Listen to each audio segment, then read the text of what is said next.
नमस्कार, मैं उमाकांत सोनी आकार लॉ के डिजिटल प्लेटफॉर्म पर आप सभी का स्वागत करता हूं। विद्यार्थियों, एक अभी करंट में टॉपिक चल रहा है हिंदू कौन है। हिंदू कौन है, इसकी परिभाषा लोगों ने अपने अपने प्रकार से बना रखी है। हिंदू कौन है ये मैं आपको संविधान के आर्टिकल 25 और हिंदू विवाह अधिनियम की धारा 2 के अनुसार डिस्कस कर रहा हूं।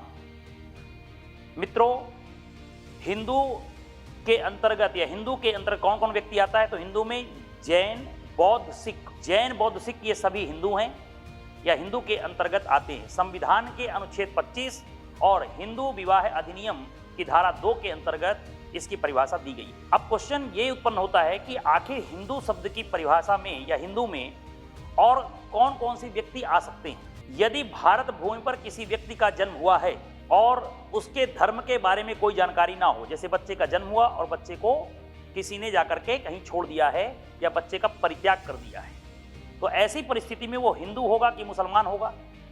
तो भारत भूमि में जन्म लेने वाला हर बच्चा हिंदू होगा यदि वह ईसाई, मुस्लिम, यहूदी और पारसी ना हो, या अगर वह ईसाई धर्म, मुस्लिम धर्म, पारसी और यहूदी धर्म को ना मानने वाला व्यक्ति हो, अर्थात नास्तिक व्यक्ति जो हो, उसे भी हम भारत में हिंदू के अंतर्गत मान करके चलेंगे।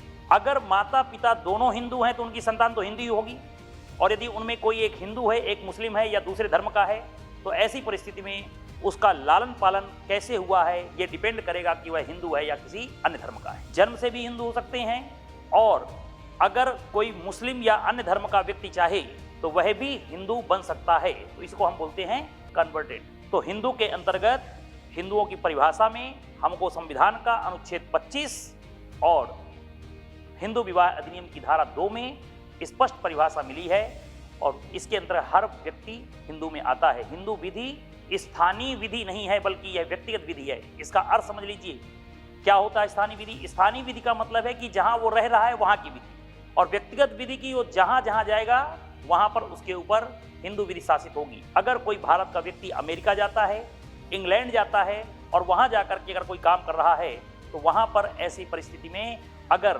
कोई हिंदू विवाह अधिनियम, हिंदू उत्तराधिकार अधिनियम की बात उत्पन्न हो जाए, तो वह अपनी हिंदू विधि से ही शासित होगा। इसे इसलिए व्यक्तिगत विधि कहा जाता है, पर्सनल लॉ कहा जाता है, ना कि स्थानीय विधि। तो कभी अगर क्वेश्चन वगैरह पूछे जाते हैं कि हिंदू विधि स्थानीय विधि है कि व्यक्तिगत विधि, तो इसका आंसर होगा ये व्यक्तिगत विधि है। अगर ये जानकारी आपको पसंद आई हो तो आप हमारे चैनल को लाइक करें, सब्सक्राइब करें और हमारे साथ बने रहें।